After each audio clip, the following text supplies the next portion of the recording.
আমাদের প্রতিবাদের মূল বিষয় হচ্ছে যারা বাংলাদেশ, সেটা শুধু রাজশাহী বিশ্ববিদ্যালয় না, পুরো বাংলাদেশে যারা সরকারি কর্মকর্তা আছে তারা তাদের যে কোনো একটা দাবি, সেটা হোক যৌক্তিক অযৌক্তিক, তারা সাধারণ মানুষদেরকে জিম্মি করে এই দাবিগুলো আদায় করতে চায়।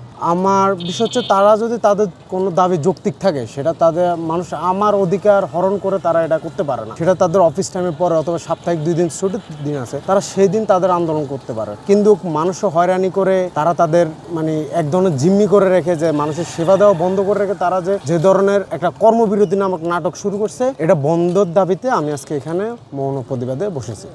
আসলে এটা তো আমরা আজকে মাত্র শুরু করছি। আমি এটা এখনো পরবর্তী স্টেপ ওইভাবে চিন্তা করে দেখি, সাধারণ মানুষরা যদি এটার প্রতি অ্যাকসেপ্টেন্স আসে, তারপর আমরা পরবর্তী কর্মসূচিতে ঘোষণা দেব।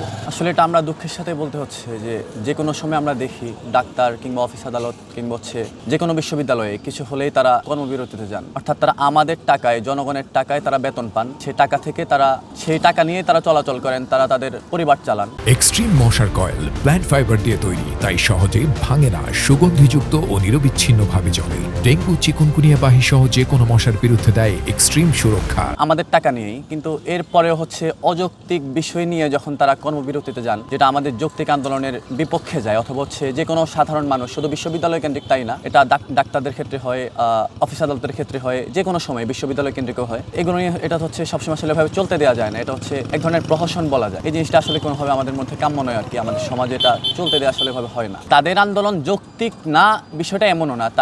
তাদের আন্দোলন যদি তাদের যৌক্তিক মনে হয়, তাহলে তারা একটা সময় হিসেবে করুক। এটা আমাদের ক্লাসের সময় অথবা অন্য যে কোনো সময়, অফিস আদালতের অন টাইমে, অন ডেতে যদি তারা আন্দোলন চালায়, তারা যদি কর্মবিরতি চালিয়ে রাখে, তাহলে আমাদের সেবা আমরা কিভাবে পাবো, জনগণ তাদের সেবা কিভাবে পাবে? তারা 5টার পর তাদের আন্দোলন করুক, 5টার পর তারা কর্মবিরতিতে যাক, শুক্র শনিবার তারা তাদের আন্দোলন চালাক, তারা তাদের দাবি জানাক, সেখানে তো আমাদের কোনো সমস্যা নেই।